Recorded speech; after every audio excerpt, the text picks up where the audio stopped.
What's up guys, it's ALLDAYANTHONY. Welcome back to the CRZ vlog that you hopefully know and will eventually love, because in today's video I'm telling the odd but meant to be story of how I found my Honda CRZ.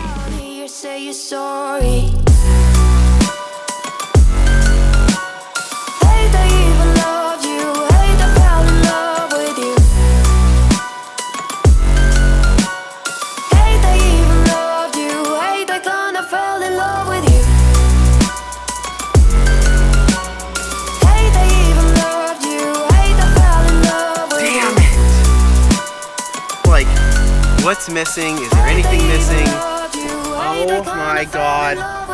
I'm driving this car from not running to running in about 20 minutes.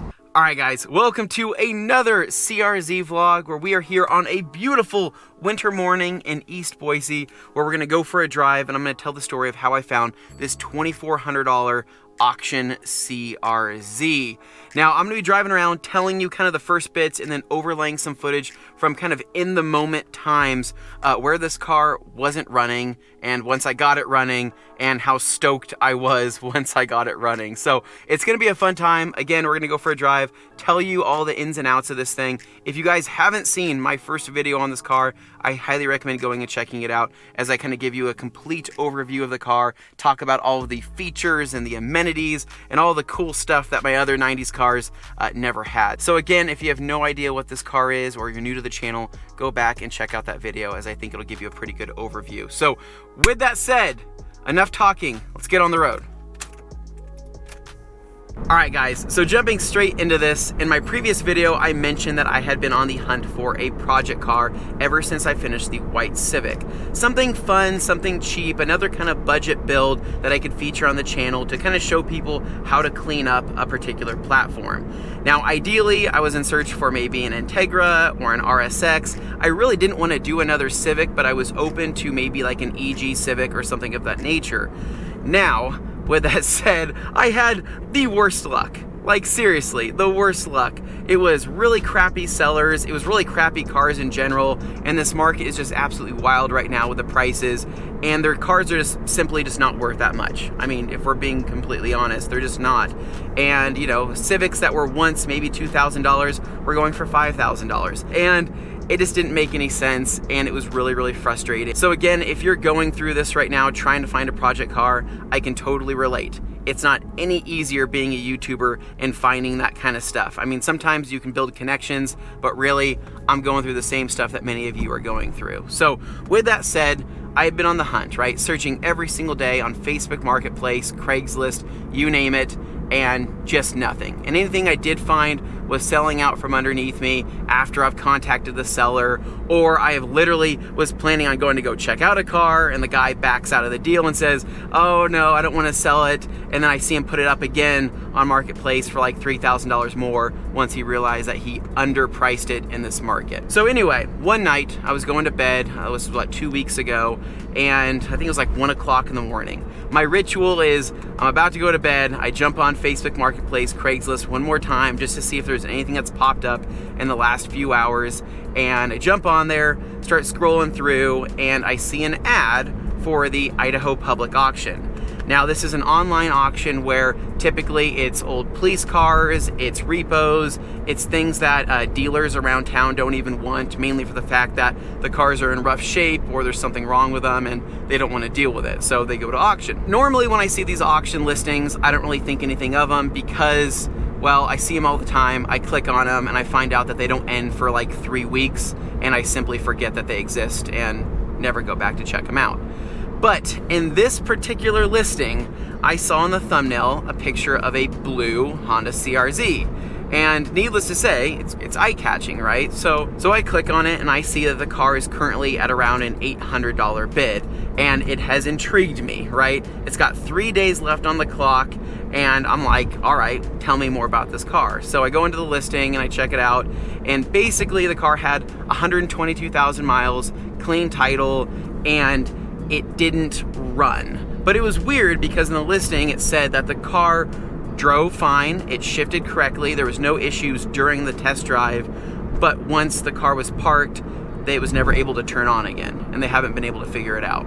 So I'm thinking, well, I'm not the most mechanically inclined person in the world, but this seems like something that I might be, you know, lucky in figuring out, right? Let's just see if I have maybe the special Honda Touch or whatever it might be. So I talked to some friends and I said, hey, should I bid on this? And they said, absolutely. So I'm like, all right, you know, friends can always convince you into getting into things. And so I was kind of excited to do it anyways, but I needed their kind of, their blessing to really go in for it. So I wait the 3 days, right? There's different types of bidders out there that will have different strategies when it comes to online bidding, but really I just wanted to wait for that 3rd day to see where it was gonna be at and what I was willing to pay up to. So I think on the 3rd day, it was around like 1,500 bucks. And in my head, I was thinking like $2,000 for a non-running car would be ideal, right? Worst case scenario, I think I could put money into it and still sell it at the end of the day for a profit, need be. Last day is happening. We are in, I think, like the last 10 minutes of this auction, and I'm playing Forza Horizon 5 with my friend Dane, and he is just totally, dude, he's just coaxing me into it. He's like, come on, Anthony, you know, what are you gonna bid up to? And I'm like, dude, I don't know, like 2,000 bucks, maybe 2,000, I don't know. And he's like, no, dude, you gotta go up to like 4. 4? Dane, what do you think, I'm made of money? I'm gonna go up to like 2. So there's a few minutes left in the bidding, and how the bidding works is that you can't snipe, right? I couldn't come in there at the last minute with a high bid because there's like a 4-minute buffer every time a new bid happens within like that last minute. So you get kind of a fair chance at winning. So I go up to 2,000 bucks. Another dude goes up to 21. Another dude goes up to like 22. So Dane's still coaxing me along, and I'm like, dude, I'll go up to like 23. So I hit 23, and I'm like, dude, I'm out. Then a guy hits 23.50, and Dane's like, one more, dude, come on, one more. I said, okay, so seriously, this is it. I hit 2,400, and I'm like, I'm done, that's it. So I hit 2,400, and then I think, I don't know, 30 seconds later, I see another bid for $2,400. And I think, dude, it's gonna keep going. Like, it's over, it's a done deal. So, the auction ends. I load the page, and it shows that I have won this car. Which was weird because I'm like, what? I won the car, but that guy also bid $2,400. Well, it turns out that in their fine print rules, the first person to bid that higher amount, whatever it may be, that higher max bid, it goes to that first person. It's just kind of in an order situation. So I was freaking out. I'm like, dude, I got it, I won it. So we're playing Forza Horizon 5, just like screaming over the mic. I don't know, it's exciting, winning an auction car. If you've ever done it before, then you know what I'm talking about, but it is kind of an adrenaline rush. Now that I bought the car, I needed to go down there and pay for it and go and check it out. So the next day, I get down to the auction place, I talk to the front desk ladies, and I tell them, I say, hey, I bought a car, I'm here for, it's a blue Honda CRZ, and the ladies look at each other in the office and kind of like give themselves like a side eye and kind of laugh for a minute and then look at me and say, you know that car doesn't run, right? And I'm like, well, yeah, that's what it said in the ad. But they're like, no, like it's been sitting for a year and it hasn't moved. Like the car doesn't do anything. It is a dead car. So at that point, I'm like, shit, you know, what, like you're making me feel pretty anxious right now, people. Like this is not good. And I say, okay, well, can I go see it first? Is that possible? And they said, no, because it's in the back lot and you need to pay for it before you can go see it. And how this works is that if I were to back out of the deal, I have to pay a $500 penalty for not buying the car, which sucks, but I get it. So either I buy a car, really sight unseen, for $2,400, or I lose $500 just for bidding. So screw it, man. Paid them the $2,400. I said, let me go see my car. So they tossed me the key. We filled out the title and the paperwork, and I went into the back, and here is the very first footage of me seeing the CRZ in all of its glory. All right, so here it is, fresh out the auction lot. So taking a look at it, for me really for the first time, other than all the pictures I zoomed in on. So it's it's in okay shape. Like, I mean, it's all the stuff I can probably fix. The one thing that I am most absolutely worried about is the battery issue. So I need to figure that out. But I mean, this thing's been sitting for a long time. I don't know. I kind of want to go buy a new battery and come back and throw it in. But at the same time, I also don't think that that's going to be my instant fix that I'm hoping for. So I think I need to probably get it towed. And then after I get it towed, I have more time to think. I can do something about it. But overall though, I mean, it's covered in ice right now, which sucks. You can't really see a whole lot. But I mean, body wise, it's in pretty good shape. The one thing is going to be right here, this lower quarter. That shouldn't be dented in like that, obviously. So what has to happen is some PDR. The paint's not cracked. I don't even know how that's possible. But if he can get in here and start pushing this back out, kind of start trying to remold that, and then bring this out just a little bit. Basically not 100% better, but a little bit better. So I didn't notice this damage in the photos, which kind of sucks. So, but the bumper needs to be potentially resprayed anyways. Interior is dirty, like super dirty on the seats specifically, but like the steering wheel, I know that that'll clean up pretty well. That was cool. And then the back is freaking mint, but I don't know how to pop the back trunk portion. Sure, it's probably electronic, because, you know, me, right? But let's see if I can bring you back here. So it's like, dude, with the mat and everything, yeah, I don't think it's a bad buy. I just think I need to figure out how the heck to get this thing moved. So literally, it could be the hybrid battery, it could be the normal battery. I have no idea. No freaking idea. Okay, so needless to say, I was a little unsure in the moment. But this was actually one of my first times seeing a Honda CRZ in person.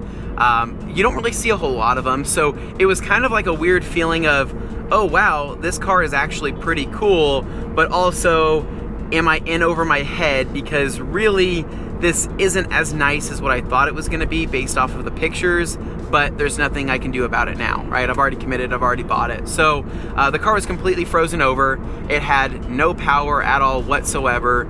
There was some pretty prominent dents, as you can see in the video, and I really couldn't get a good idea of what the paint actually looked like because, again, everything was frozen. So from there, I go back to the front office to talk to the ladies to try to get a little bit more information about the car, just to see really what went wrong with it, because it did run and drive at one point. So I said, all right, does anybody know anything about this car?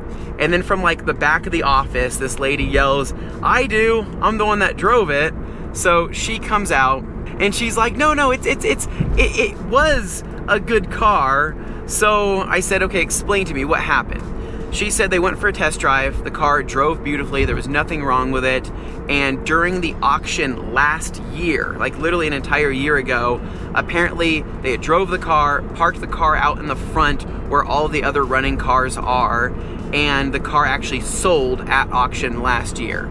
So a guy bought it and then came to pick it up, and the car didn't turn on. And once he realized the car didn't turn on, he was like, yeah, dude, you said the car ran, it didn't run, I'm backing out of the deal. Well, he actually had to pay $500 regardless, because it was like, he already signed the deal. I mean, it was already over. So he paid the $500, got out of it, and then at that point, the car had to go back in circulation for the auction. And so they said it usually takes about another year for that car to come back around, since there's so many other in line. When I was talking to the lady, she had said that during this particular auction, since it had been going for a couple weeks before I bought it, there had been several people that have actually come to try to fix the car, which is stupid, right? Because I bought the car, and I said, hey, can I go look at it before I pay for it? And she said, no, I have to commit to it. But apparently during the auction, before anything's finalized, you can go and check out these cars. So she said like several people have come to jump the car, people have tried to, you know, diagnose issues, all sorts of stuff, and nobody could figure it out. So from there, I called the tow truck, I paid 80 bucks and got it towed to my house, because honestly, it was kind of a stressful situation. You know, I bought a car that didn't run. She had basically told me that all these other people have tried to fix it, nobody could get it to run, and that I was kind of a, you know, and everybody's looking at me like I'm a fool, right, that I bought the car. So I'm like, I gotta get out of here, you know, so I called the tow truck, and I had to get back to work anyways, so I couldn't come back, you know, and fix anything until I got home. So fast forward, it's the end of the day that day, and on my way home, I stopped by O'Reilly's, and I got a new battery for the car, because I figured I need to get power to the car so I could start diagnosing things. So on my way home, I picked up a battery, and this is where it takes off from there.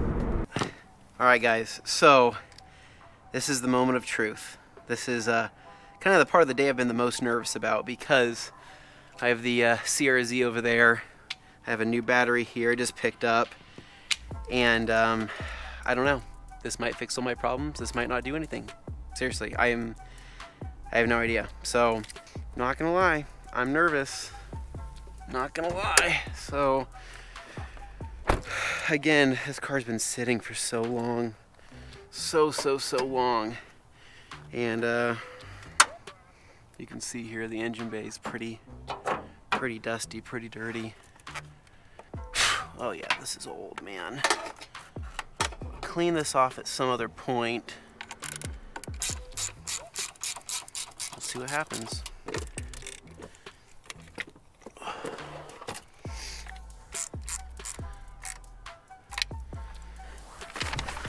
Step one. Oh man, I'm nervous. Okay. Sorry if I'm breathing like a weirdo.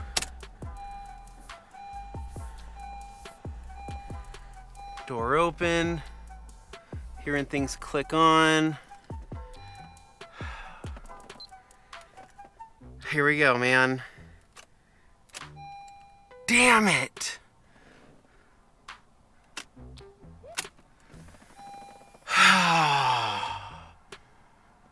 Why won't it start? Just nothing. Emission system, check IMA system.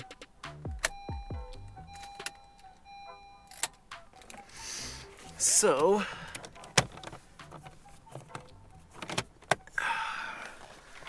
let's check the fuses. Holy shit. So I have been out here for, how long have I been out here?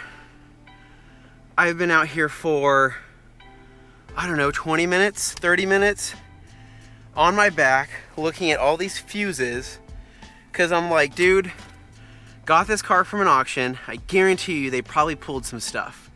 Like for some reason, I don't know why, but they might have. And so, first off, no crank after the battery, you guys saw that. And I was like, damn. So then, looking through the fuses, and I see the fuel pump is missing. And I'm like, no shit, right? So I plug a 15 from the, I think the headlights or whatever, into the fuel pump, and there I go. I start cranking, and I'm like, oh my God, I'm almost there. Like come on, what else could it be? And then no shit, I keep looking through this, and I'm like, what's missing? Is there anything missing? What am I looking for? And yeah, can't believe it, guys. It was the IGP. I don't know what that stands for, but that's what it was. It was missing, it wasn't in there. So basically, the auction said, hey, there's this car, we don't know much about it. Obviously, there's some shit wrong with it because it doesn't start. So somebody, they pulled the fuses. But why did they pull the fuses? That's the weirdest part about the whole thing, right? Because they couldn't sell it because nobody wanted it because it didn't run. But somebody at the auction had to have pulled the fuses out, causing it not to run. Do you see what I'm trying to say here? Why this is so strange? This doesn't make any sense. I can't believe this. I can't believe it. I mean, I can, but I can't at the same time. Okay, I need to put yeah, I need to put air in the tires. I need to go put some better fuel in here. I need to go, I'm just gonna drive around the block and see if it works, and then go from there. I am mind blown right now. All right, so it all worked out, right? I can't freaking believe it. Still, I'm driving this car right now, and I still can't believe it, right? And insane. It was fuses, of all things, right? Of everything it could have been, it was fuses and, of course, a new battery. So it started begging the question of, you know, why did this happen? So anyway, before I jump into that and what I think actually was the reason that the fuses were pulled, I'm going to go ahead and show you my first couple moments here driving the car in my excitement, getting gas, and, you know, erasing the engine codes and all of that, because needless to say, I was pretty much on cloud 9. Oh my God, I'm driving this car from not running to running in about 20 minutes. Crazy, dude. Absolutely nuts. So the rotors have a ton of rust built up on them, so I'm just kind of running the car around the block. I'm also going to put new gas in it because this gas has been sitting for, I think, I don't know, a year, maybe longer. But I mean, it's like the battery in the rear is working, so the hybrid battery is working, which I was most afraid about, if I'm being honest, because of the cost to replace that. Now I still have a check engine light on, so I'm actually going to head down, get some gas, and then swing over to the O'Reilly's. I don't have my my what's it called, my OBD2 tester in yet, so I'm just going to run a scan over there really quick, see what it is. I'm also going to get new fuses for everything that I kind of salvaged from the rest of the car. So like my radio's not on. I don't think my low beams work right now, but what a good feeling, dude. What an insane feeling this is.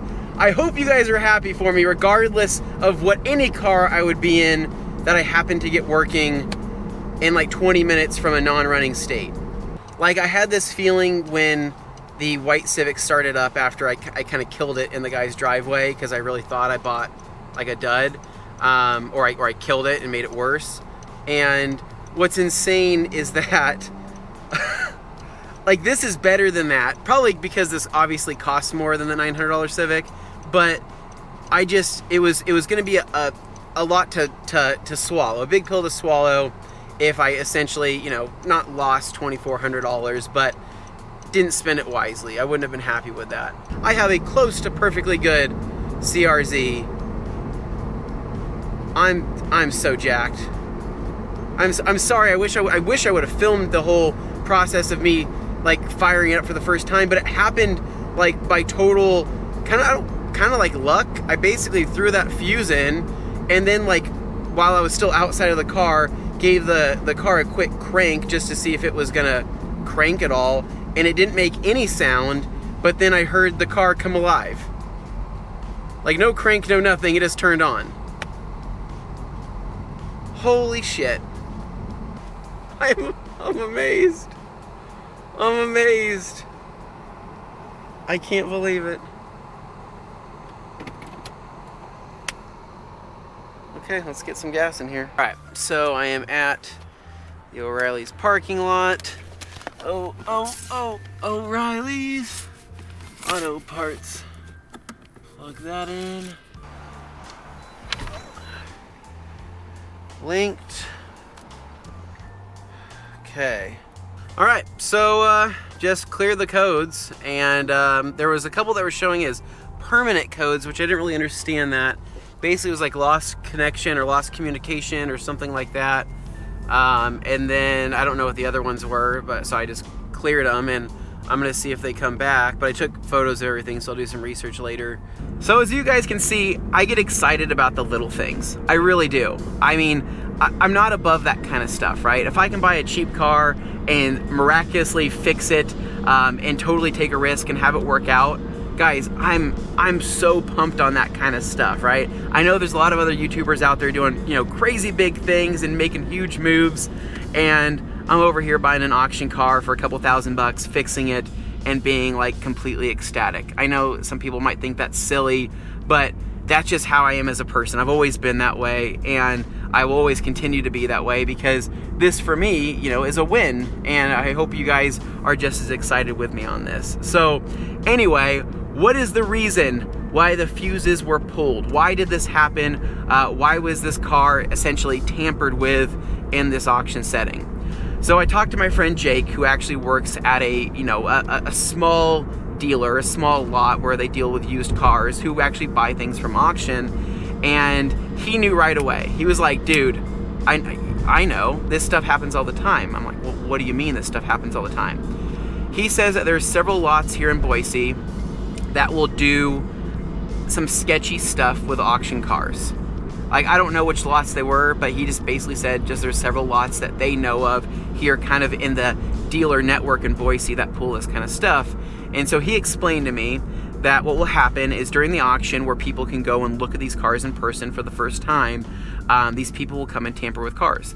They'll cut wires, they'll pull fuses, they'll do things to get a car in non-running form, right? And say, okay, it doesn't run, to essentially like work a deal. It's super sleazy.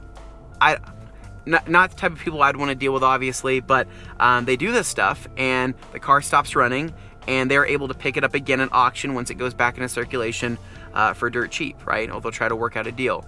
So that made so much more sense to me, because with this coming from a police auction, I don't really know the history of, you know, what was the car involved with? Was it some drug stuff? Was it some like theft? You know, what could it have been? But I still don't know why it got into the police auction, other than it just ended up there. But the fuse situation makes a lot more sense to me now, and it has given me some good resolution, because I was kind of paranoid, like, okay, is this a hot car? Do I want this car?